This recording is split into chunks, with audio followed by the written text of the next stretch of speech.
เชียงใหม่กรมประชาสัมพันธ์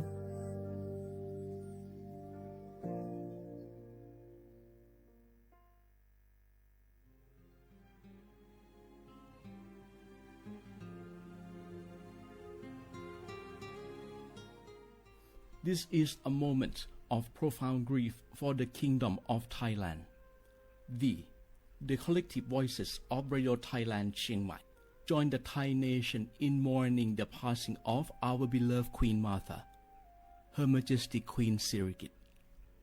Her life was a testament to the unwavering service, grace, and deep love for the Thai people. Our humble condolences and thoughts are with His Majesty the King, the royal family, and all the Thai people during this deeply sorrowful time. We will remember her forever.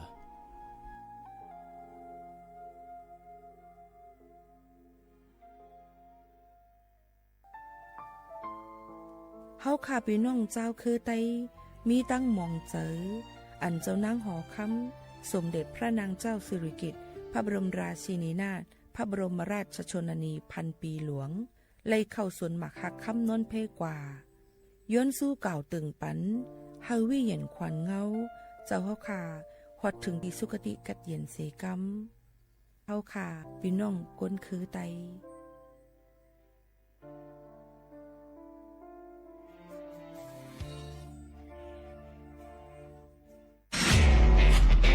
นายกย้ำให้ประชาชนยึดหลักไม่เชื่อไม่รีบไม่โอนป้องกันสแกมเมอร์ขอให้ความมั่นใจนะครับว่ารัฐบาลจะให้ความคุ้มครองผู้แจ้งเบาะแส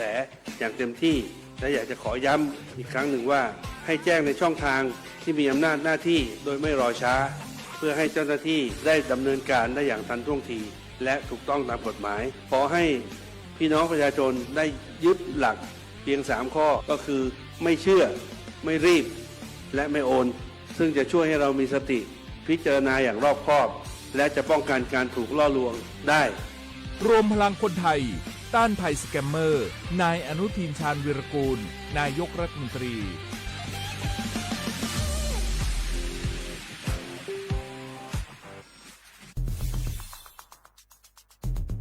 แค่3ปีความเสียหายจากอาชญากรรมไซเบอร์ของคนไทยพุ่งทะลุถึง 94,000 ล้านบาทหรือเฉลี่ยปีละ 30,000 ล้านบาททุก1ชั่วโมงเราเสียเงินกว่า 3.4 ล้านบาทให้กับมิจฉาชีพออนไลน์โจรไม่เห็นใจคนอาชีพไหนอายุเท่าไหร่สถานะทางการเงินแบบใดหมอพ่อค้านักธุรกิจนักเรียนแม่บ้านข้าราชการเกษียณทุกคนตกเป็นเหยื่อได้เสมอและวันหนึ่งอาจเป็นคุณหรือคนที่คุณรักเพราะจุดอ่อนร่วมของเหยื่อคือความเร่งรีบขาดสติหรือแม้แต่บางครั้งก็เกิดความโลภจนเกินไปอย่าปล่อยให้การกดคลิกเดียวลิงก์เดียวทำให้โจรยิ้มกว้างวันนี้ถึงเวลาแล้วที่คนไทยทุกคนจะต้องร่วมมือกันสร้างภูมิคุ้มกันอาชญากรรมไซเบอร์ช่วยกันหยุดก่อนที่ภัยไซเบอร์จะทำให้คนที่คุณรักและตัวคุณเองกลายเป็นเหยื่อ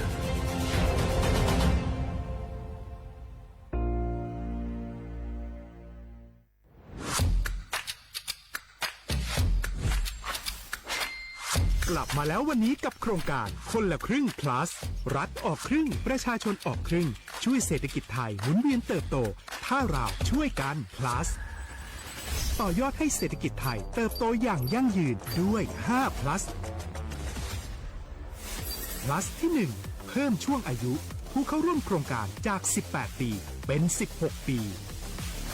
plus ที่ 2 เพิ่มวงเงินใช้จ่ายจาก150บาทเป็น200บาทเพิ่มพลังซื้อของประชาชนเพื่อกระตุ้นการหมุนเวียนในระบบเศรษฐกิจฐานรากลดภาระค่าครองชีพ plus ที่ 3 เพิ่มสิทธิพิเศษด้วยการดูแลผู้ที่อยู่ในระบบภาษีให้ได้รับสิทธิพิเศษมากขึ้นเพื่อสร้างแรงจูงใจให้ทุกคนร่วมอยู่ในระบบอย่างโปร่งใส plus ที่ 4 เพิ่มโอกาสให้นิติบุคคลขนาดเล็กเข้าร่วมได้ให้ธุรกิจเติบโตเป็นกำลังสำคัญของเศรษฐกิจไทย plus ที่ 5 เพิ่มทักษะใหม่เพื่อพัฒนาให้ร้านค้านำความรู้ใหม่ๆ มาช่วยเพิ่มยอดขาย ลดต้นทุน เรียนรู้ เติบโต และปรับตัวไปกับเทคโนโลยีใหม่เพื่อสร้างเศรษฐกิจที่แข็งแกร่งจากคนละครึ่งสู่คนละครึ่ง plus ไม่ว่าจะสั่งข้าวคนละจานชาเขียวคนละแก้วขนมเค้กคนละชิ้นหรือหลายๆชิ้นก็ใช้ส่วนลดได้ทันทีสูงสุดวันละ200 บาทแถมใช้กับฟู้ดเดลิเวอรี่ก็ยังได้สำหรับประชาชนไทยอายุ 16 ปีเป็นต้นไปสมัครรับสิทธิ์ผ่านแอปพลิเคชันเป๋าตังวันที่ 20-26 ตุลาคม 2568 สำหรับร้านค้าที่สนใจร่วมโครงการสมัครได้ผ่านแอปถุงเงินวันที่ 15 ตุลาคม ถึง 19 ธันวาคม 2568 แล้วเตรียมพร้อมรับลูกค้าจากทั่วประเทศ เพราะนี่คือโครงการที่คนไทยทุกคนช่วยกัน plus เพื่อให้เศรษฐกิจไทยโตไปพร้อมกันโครงการคนละครึ่ง plus ดำเนินการภายใต้เป้าหมายที่ชัดเจนของรัฐบาลในความต้องการกระตุ้นเศรษฐกิจลดภาระค่าครองชีพให้ประชาชนและยกระดับศักยภาพผู้ประกอบการไทยให้พร้อมในยุคดิจิทัลโดยยังคงยึดหลักความโปร่งใสตรวจสอบได้และป้องกันการใช้สิทธิ์ที่ผิดวัตถุประสงค์คนละครึ่ง plus เพิ่มพลังเศรษฐกิจไทยพร้อมโตไปด้วยกัน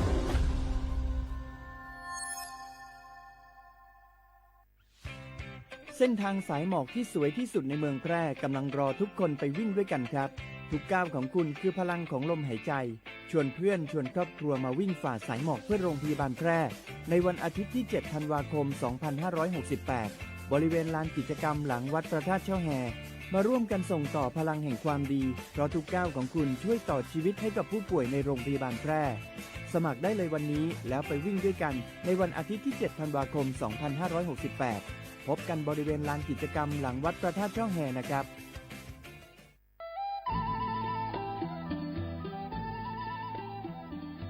จังหวัดลำพูนโดยสำนักงานวัฒนธรรมจังหวัดลำพูนขอเชิญชวนทุกท่านร่วมย้อนวันวานสัมผัสมนต์เสน่ห์ตลาดวัฒนธรรมถนนสายวัฒนธรรมย่านเมืองเก่าข่วง1,400ถนนรถแก้วชวนมาชมชิมช็อปกับสินค้าพื้นเมืองของกินบ้านเฮามากกว่า100ร้านค้าพร้อมชมการแสดงศิลปะวัฒนธรรมล้านนาและกิจกรรมดีๆจากชุมชนท้องถิ่นทุกวันเสาร์และอาทิตย์ตั้งแต่วันที่ 25 ตุลาคม 2568 ถึง 4 มกราคม 2569 ระหว่างเวลา 14 นาฬิกาถึง 21 นาฬิกาณตลาดวัฒนธรรมถนนสายวัฒนธรรมย่านเมืองเก่าข่วง1,400ถนนรถแก้วอำเภอเมืองลำพูนจังหวัดลำพูนร่วมแต่งผ้าเมืองใส่เสื้อผ้าเมืองเดินย้อนวันวานเก็บภาพความประทับใจในย่านเมืองเก่าแล้วคุณจะหลงรักเสน่ห์เมืองลำพูน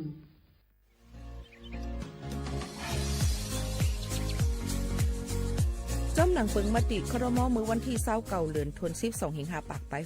67ฮังฮิปเน็ตแกลิดปัญหาสถานะและสัญชาติคนอันอยู่ตั้งเมืองจึงไทยจอมมาตรา17นั่นตอนตาพี่น้องเขาอันเข้ามาอยู่ตั้งเมืองไทยหึงนั้นและมีไว้เขาจอมเปิงเฮากว่ายืนย้อนสถานะต่างดาวของเมืองถูกแม่นจอมเปิงไล่ตอนตาลูกอ่อนอันเกิดตั้งเมืองจึงไทยมีอำนั้นก็แม่มีไว้ทะเบียนประวัติบุคคลไม่มีสถานะทางทะเบียนอำนั้นไว้10ปีถูกแม่นเยาในจึงเฮากว่ายืนย้อนสัญชาติไทยจอมหนังมาตรา7ทวิไล่พออยู่ตั้งกรุงเทพมหานครกว่ายืนไล่ติสำนักบริหารการทะเบียนกรมการปกครองพออยู่ตั้งต่าง7วันในจึงกว่ายืนไล่จอมหนังวัดไว้อันเปิ้นออกปันเฮาคานั่นเข้าย้ำเหตุการณ์จอมหนังหลวงปองจึงต่อพอถึงวันที่29เดือน6 2สิงหาคมไป69ค่ะ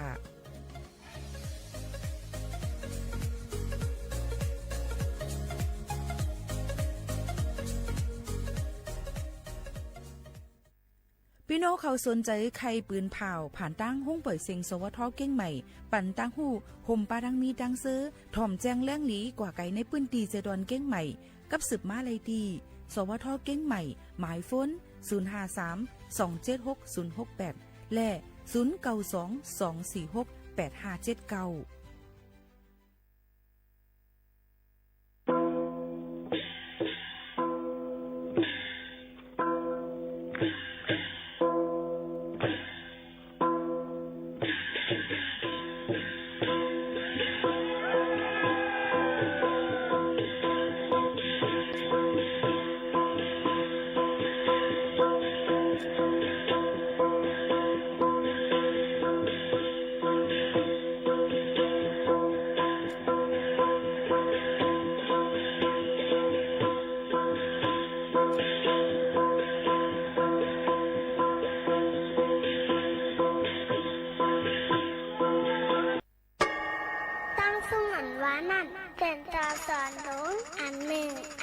ส่วนปันเกินตาให้สึกเข้าใจตัวตั้งลายตั้งใหม่อันกูบอกอำไปยามเฮ็ดมานันขายาวขายฮูกอ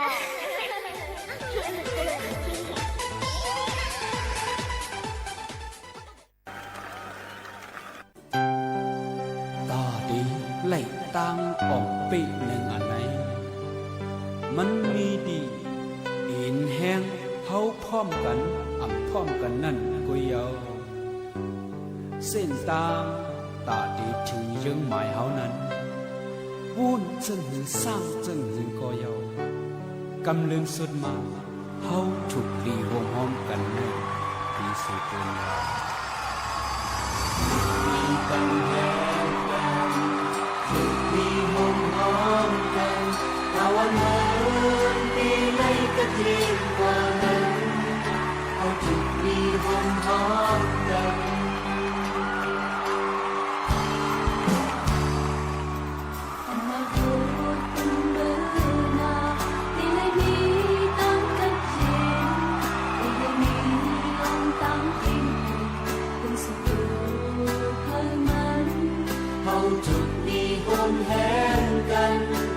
สิ่งเลี้ยวปิดแห้งกันทุกมีปัญแห้งกันทุกมีวงห้อมกันตะวันเมืองตีไล่กระจิงกว่านั้นเอาทุกมีวงห้อมกัน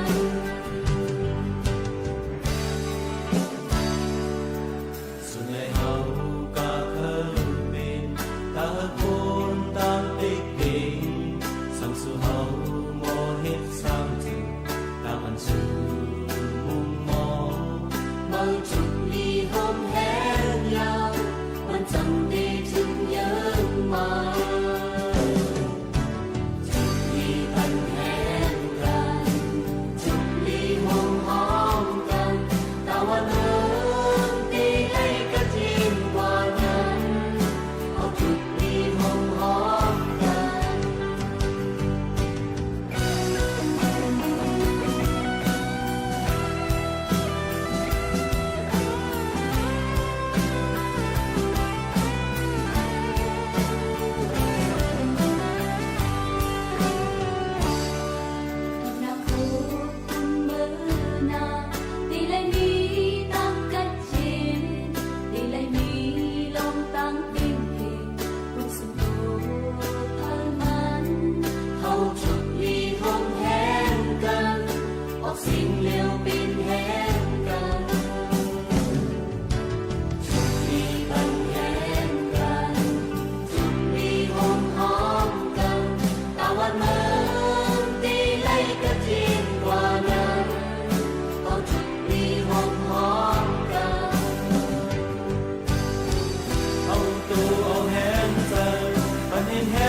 เมื่อสูงค่ะเมื่อสูงพี่น้องผู้ถ่อมเฮาค่ะกูก็กูก้นตั้งหมดตั้งเสียงค่ะในวันมื้อในกอเลยมาพบมาทบกันตั้งห้องปล่อยเสียงจึงใช้สวทวิ่งเก่งใหม่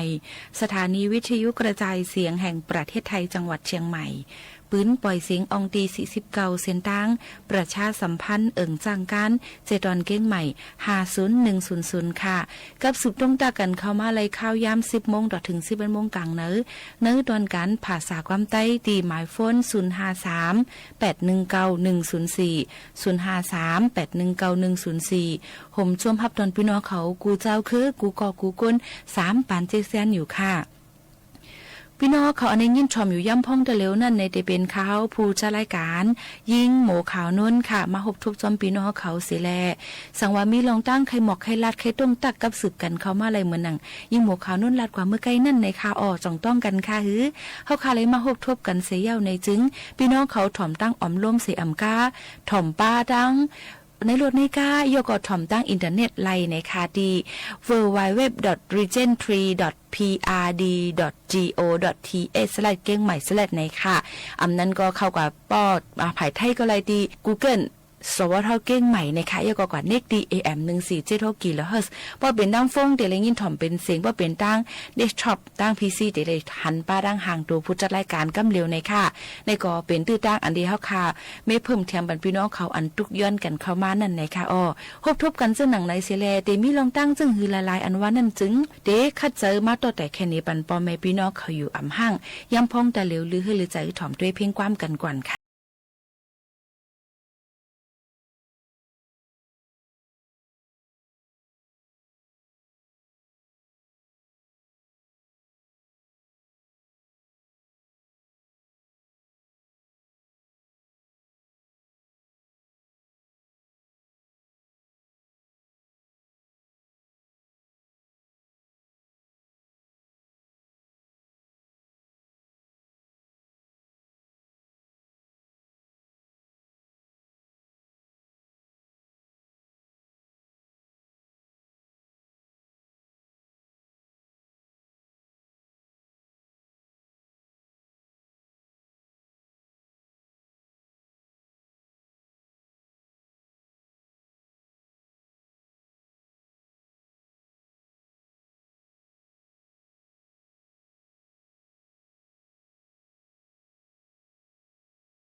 นกยุงก็อยู่นั้นอำหันกันเจอใจเฮาที่ไล่จนหาสังวันลูกไปอยู่เมืองไทยก็ใจดีจนเอาฉันรอไปเข้าถึงลิบสุดท้ายใจดีจนหาอำปันมันนอนมือดีนกดีสิย้อนคืนกยุงคำเอ่ยมินปลายกว่าเลยสายตาสวรรค์มือตั้งมินปลายกว่าเลยมือในเฮายังงานมาย้อนต้นหูเธอพี่เที่ยวถึงต้นหูมังมุงนกยุงก็อยู่นั้นอำหันตั้งเจอใจเฮาที่ไล่จนหามือนิ้วชายผู้นอนนมนาเบิ่งขาไฟลมพัดเบาใจผู้จอบขึ้นวนควับอยู่ที่เก่าอันมือเฮาเลยสื่อเตอด้วยกันมือก่อนอ่อน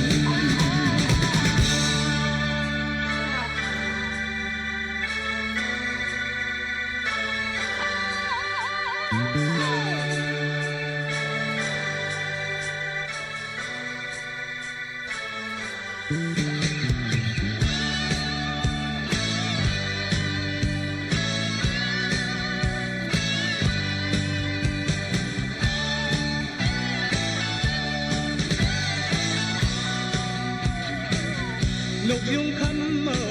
ยมินปลายกว่าเลยสายตาสวรรค์มือตั้งมินปลายกว่าเลยมือในเฮายังอ่านมาย้อนต้นหูเจอพี่เที่ยวถึงต้นหูมือมุงนกยุงก็อยู่นั้นหันตั้งเจอใจเฮาที่ไล่จนหาฉันมาลูกไปอยู่เมืองไทยก็ใจดีจนเอาฉันมาไปเข้าถึงลึกสุดท้ายใจดีจนหาอันปันมันลดมือดีนกดีสิย้อนคืนกยุงคำเอ่ยมินปลายกว่าเลยสายตาสวรรค์มือตั้งมินปลายกว่าเลย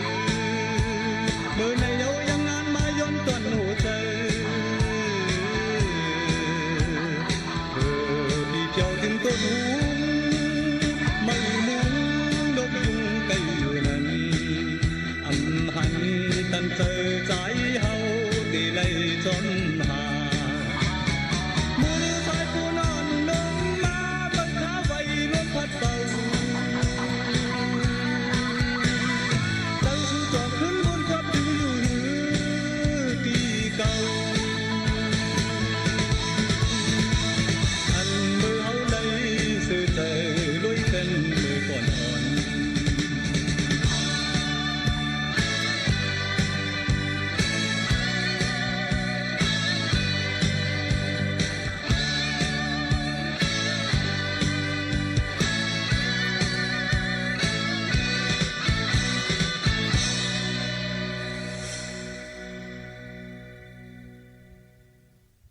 อ๋อค่ะเลยยินถ่อมเพ่งความกันเยาวในซึ้งขึ้นมาถ่อมด้วยตั้งหูน้ำตั้งหันกวางอันกาวักมหาลัยแลใส่เจอเอามาฝากปันปอแม่พี่น้องผู้ถ่อมเซ็งได้เฮาเขาในนั่นค่ะอ้อมื้อในก็ติลาดปันเกี่ยวกับไปลองหูปึกขาวค่ะหูปึกขาวเฮาค่ะที่ฮู้จักมักซื้อกันมันก็ติต้มใส่น้ำหลุบหมูอันหลุบไก่อ่อนเฮ็ดน้ำสดน้ำหวานโยก็มันก็ติใส่ในผักกาดส้มแย่นในค่ะอันนั้นก็ติแย่นเป็นผักส้มก็หวานเลยเหมือนกันในค่ะนะในก็ยดยาเลยตั้งเป็นรอกะอันเป็นนิ้วอันนั้นเปิ้นห้องว่าเป็นลี่ในนั่นค่ะในไตอันว่านั่นค่ะอ๋อเพราะว่าเป็นลี่ในไตในจึงติเลยผ่าตัดกูก็ค่ะกับนั้นแหละล็อกลายยดยามันจะในลูกตีว่าเฮาค่ะมันเพียงเลยมันเป็นในลูกตีเฮาค่ะกินน้ำอ่ำมดใส่เส้นใส่ตั้งกินอ่ำมดใส่เส้นใส่จึงนั้นกำนำก็ติเป็นน้ำมันก็บ่กู้สุกรรมดีก็บ่เป็นห้าวเฮียงบ่กู้สุกรรมให้ก็ติเป็นห้าวเฮียงให้นั่นจองใจค่ะหือกับนั้นแหละ ลองโหปึกขาวอันว่านั้นมันเตลดย้อมให้ลี่อันนั้นก็นิ้วอันเฮาขามีอยู่ฉะนั้นเตลดย้อมลงมาก็นั่นแหละเตได้ใจโหปึกนั่นล้างให้หมดใส่เส้นใส่ปอกปึกมันยาวก็เฮ็ดเป็นเอามีดมาซอยเป็นแผ่นมางๆ10แผ่นเอากระเจไว้ในน้ำผึ้ง12ชั่วโมงไว้นั่นก็เอามากินค่ะกินตั้งน้ำผึ้งและโหปึกขาวนั่นเฮาหมดจอมกันกำเหลวป้อมมดแล้วก็เฮ็ดกินเที่ยงจังหนังไหนค่ะแล้วก็หลูเลยรูล้อมด้วยถึงเมื่อคากะพายอ่อนนั้นก็กันต้อค่ะมือเฮาคายเยียวนั่นค่ะนะมือใหม่ๆมันเตมีลองขุนๆออกมาดองใจค่ะว่ายมามันก็เตใสมาเฮ็ดจังหนังไหนค่ะเอากอบนั้นแหละมันเป็นลอกลายยดยาอันนำในเสียงกะคันใหญ่เต้ๆวาๆนี่เอามาฝากปันพ่อแม่พี่น้องเขาจังหนังไหนค่ะนะให้ป่องใจกันเสยก็ให้ดูลมด้วยถึงเฮ็ดจำด้วยค่ะจ่องมันตีเป็นพ่นลีไล่เฮ็ดไหนนั่นขณะอันในก็เป็นทางหนึ่งล็อกไล่เอามาฝากดวนถึงป่อแม่พี่น้องเขาทางหนึ่งอันในค่ะทางอันหนึ่งค่ะล็อกไล่ไปอยู่ลีเฮาคาเกาหลีล็อกไล่ละดูลมด้วยถึงเน็บมือเน็บตีนเฮาคาเจ้าในเกาหลีล็อกไล่ยอดยามีหลายรองหลายอันค่ะก็เจมี่เหมือนหนังว่าเฮาคาเป็นกับเน็บตีนเน็บมือมันอมน้องจังไหนดองใช้ไข่กันนั้นก็กับเน็บตีนเน็บมือเฮาคาก้อยฮักง่ายจังหนังเนี่ยมีหมอกจ้อมเน็บตีนเน็บมือเน็บก็เป็นว่ามีหมอกน้ำมีฮักแคมนั่นเนี่ยใจค่ะเฮาคาเป็นอีสังในเฮาคามาจ้ำถ่อมจ้ำตัวค่ะนะอันนี้ก็เอามาฝากปันพี่น้องเขาเกี่ยวกับลองกับเน็บตีนกับเน็บมือเน็บตีนเน็บมือห่างลีก็เป็นหมอกลาดถึงว่าป้ายอยู่ลีเฮาคานั่นมันเต็มทนลีแล้วก็หมอกลาดถึงว่าเฮาคารวมด้วยถึงป้ายอยู่ลีตัวคิงเฮาคาโมดใส่แสนใส่ลูกก่อนเนี่ยค่ะก้อยกาเพราะว่าเฮาคาเป็นกับเน็บตีนเน็บมือขำป้อลีก็มันครบมันอมนองเจ้าในเจเลยให้จังหือในเพราะว่ามีกับเน็บตีนเน็บมือมันอมนองในล็อกลายยุดยามันก็เตเป็นค่ะก็เตให้จังหือลีล่ะในก็เตเลยเอาเกลือใส่ในน้ำอุ่นขึ้นเอาตีนเฮาค่ะเจไว้ค่ะในก็เตเป็นพ่อนหลีนะคะหรือเสนั่นก็เฮาค่ะก็เจตีนเจมือไว้ในน้ำอุ่นใส่ล็อกเกลืออีก1เสใจเกลือ1จ้ออ่อนอีก1ต่อบ่น้ำ1ลิตรนะคะ1วัน4ปอก1ปอกใน30วันเด็ดในก็ติให้ได้อันเจ็บอันเกิดมันนั้นลดยอมลงมาไว้เสเฮาค่ะเจตีนล่างตีนเฮาค่ะมดใส่เส้นใส่ยาวในจึงเอานุ่นกุยอันจับใส่น้ำยาคาเจออีกเสเอาวางไว้เนื้ออันกับเน็บตีนในมือค่ะอันมันเป็นห้อยเจ็บยานั่นเฮเอาไว้ใต้จังนั้นค่ะเนาะยก็ติมันก็ติให้ได้อันเจ็บอันแสบเฮาค่ะนั้นลดยอมลงมาไหลเฮ็ดจังหนังไหนค่ะแท่งอันนึงค่ะเพราะว่ากับเน็บตีนในมือมันเป็นซ่าเป็นเชื้อราในนั่นขนาดเนาะกำนำก็ได้เป็นกากแคนดิดาตีกับเน็บตีนในมือเฮาค่ะไหลจังหนังนั้นในจึงมันก็ได้มดใส่แสนใส่เพราะเป็นจังนั้นในเฮาก็ได้มีล็อกลายยดยามันไหลจังหือหลาในนั่นขนาดเนาะก็ได้ไหลรวมด้วยถึงให้กินน้ำหมักไหม้ให้หลีแล้วก็กินโถบล็อกโคลี่ผักกูลองกูอันมีสีเขียวสีเหลืองจังหนังในค่ะแล้วก็เลยกินปลาจอมอันมีกรดโอเมก้า3ในนั้นค่ะเอามากินปันมันก็ติเป็นพ่อนหลีไลในค่ะกับเน็บสิกง่ายติเลยเฮ็ดซึ่งคือล่ะก็บอกว่าขาดวิตามินและแร่ธาตุแฮอันขาดสารวิตามินโปรตีนฉะนั้นในจังเฮ็ดได้กับเน็บตินในมือค่ะฮักง่ายอันบ่แคมแลบก็นั้นถูกเลยได้กินปันอันมีแคลเซียมน้ำเหมือนหนังปลาตัวเล็กๆแล้วก็เข้าอันอำเลยคัดสีให้มันนั่นโถปึกแข็งผักกัดลุงจังไหนค่ะถูกเลยกินปันนั่นขนาดเนาะแล้วก็วิตามินเอจังไหนก็รูล้อมด้วยถึงเนินหนังเฮาค่ะเฮงมันป้อเต็มทนไหลจังหนังไหนแล้วก็เลยกินปันโถโหปึกเลี้ยงโหใช้เท่านั่นขนาดถูกเลยกินปันจ้อมแล้วก็เลยกินปันอันมีทัดเล็กจ้อมไหนค่ะก็ดีเป็นตั้งกินอันน้ำปังลายพ่อวิตามินหลายๆวิตามินนั่นค่ะเนาะแล้วก็เข้ากับจังไหนก็ถูกเลยกินปันเตรียมรวมด้วยถึงกับเน็บตีนเน็บมือเฮาค่ะไหลเหมือนกันไหนค่ะเที่ยงอันนึงเดมีอันเม็ดขาวๆอ่อนจ้อมกับเน็บตีนเน็บมือเฮาค่ะมันก็ว่าสุกุสุกรรมริมใจค่ะเป็นก้นขาดสารอาหารเหมือนหนังเล็กสังกะสีนั่นขนาดวิตามิน B เจ้าหนังไหนค่ะก็นั้นแหละอันตั้งกินอันเดรูล้อมด้วยถึงเนื้อหนังเฮาคายมันหลีเจ้านั้นก็ได้เป็นตั้งกินอันลูกตีน้ำตั้งกินปางลายในคณะยก็ตั้งกินอันดีโถเขียวเจ้าหนังไหนค่ะผักหมี่ฮ้อถูกเลยได้กินปันให้เจ้าหนังไหนค่ะนะอันนี้ก็เอาเป็นปืนหูตั้งหันเอามาฝากตวนจุถึงพี่น้องเขาให้ได้ยินถ่อมจ้อมกันเจ้าหนังไหนยุ่มยามว่าที่เป็นพ่อลีต่อพี่น้องเขา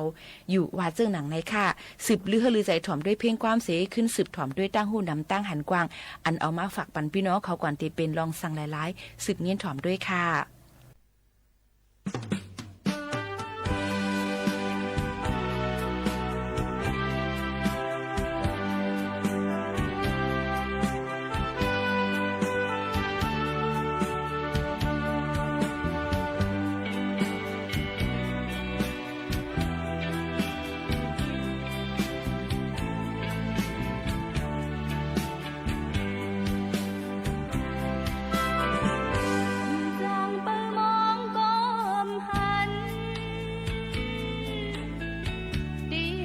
ศกมันก็มีลองสัง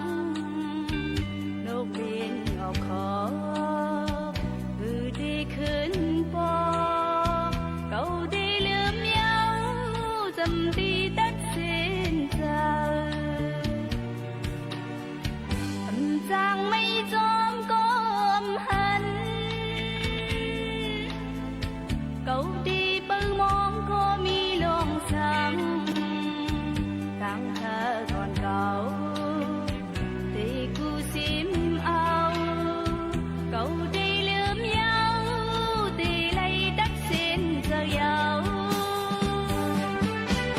มองก็ข้างในบันดังไม่เจอ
30 hơi trôi tuổi lù vì bần tăng có má hong áoมันกว่าเอาเงาหักอมต้มไว้ปันลูกหญิงอ่อนเหมอห้องว่าเย็น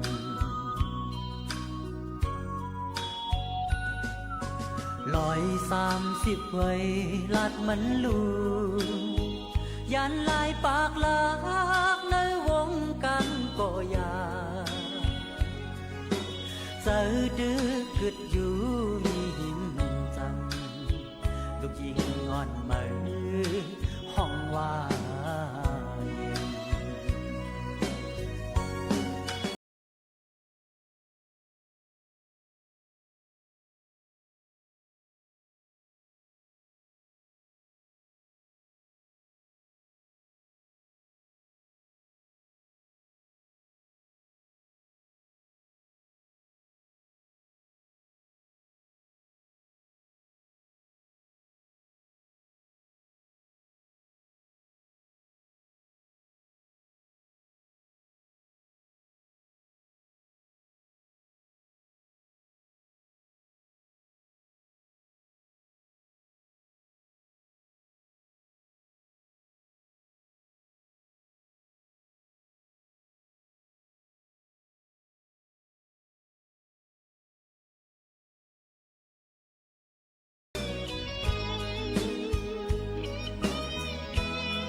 ญิงอ่อนเหมอห้องว่าเย็น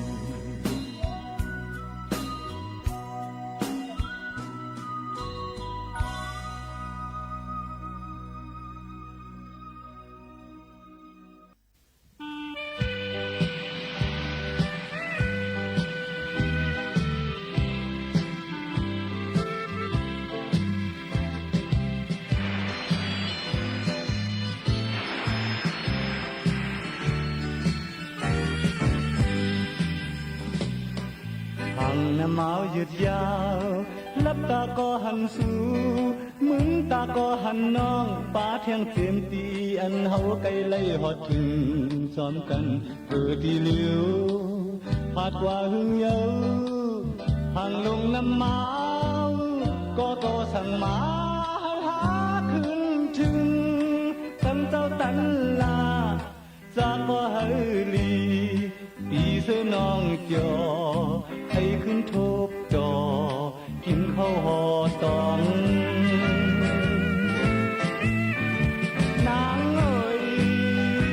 ยามเร็วขึ้นมาตุยลือเป็นยิ่งคอคมน้ำเมากินพังที่เฮาสั่งกันอำหันกว่าต่างเลยอยู่จอมพันก็ถือมีเส้นตายเตเสลายที่เฮามักหมายกุดเด็ดภายหลังภาพยามไกลกันมุงสวยเลยหันที่เฮาลือห่มอกหามก็อยู่อันเฮาห้องเป็นเศร้าเหินหานั้นออกยอดเมยเยอะ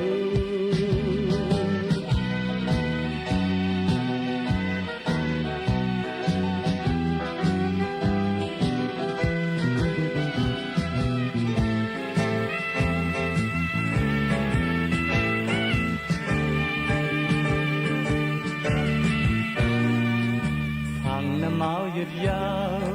นับตาก็หันสู่มึงตาก็หันน้องป้าเทียงเสียนตีอันเฮาไกลไล่หอดถึงซ้อมกันเกิดที่เหลียวผาดว่าหึงเยาทั้งลงน้ำเมาก็โตสั่งมาให้หาคืนถึงตั้งเจ้าตันลาจากก็เฮลี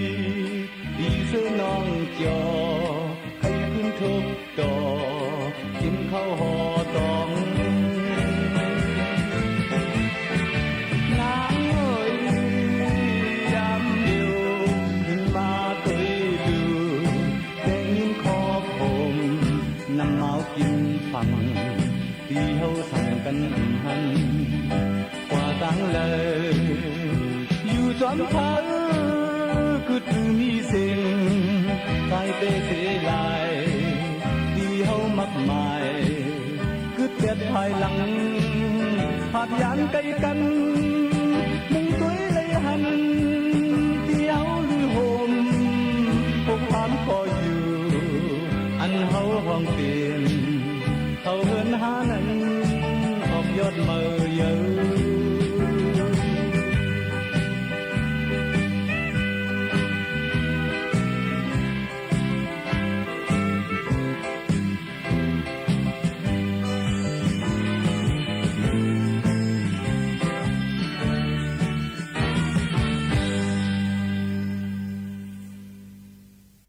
เอาขากำไรมาถ่อมด้วยเอามาในปรับหูออกป้ายวนเนี่ยค่ะไรมาดีบีคำอิงเอามาฝากปันก็เตรียมเป็น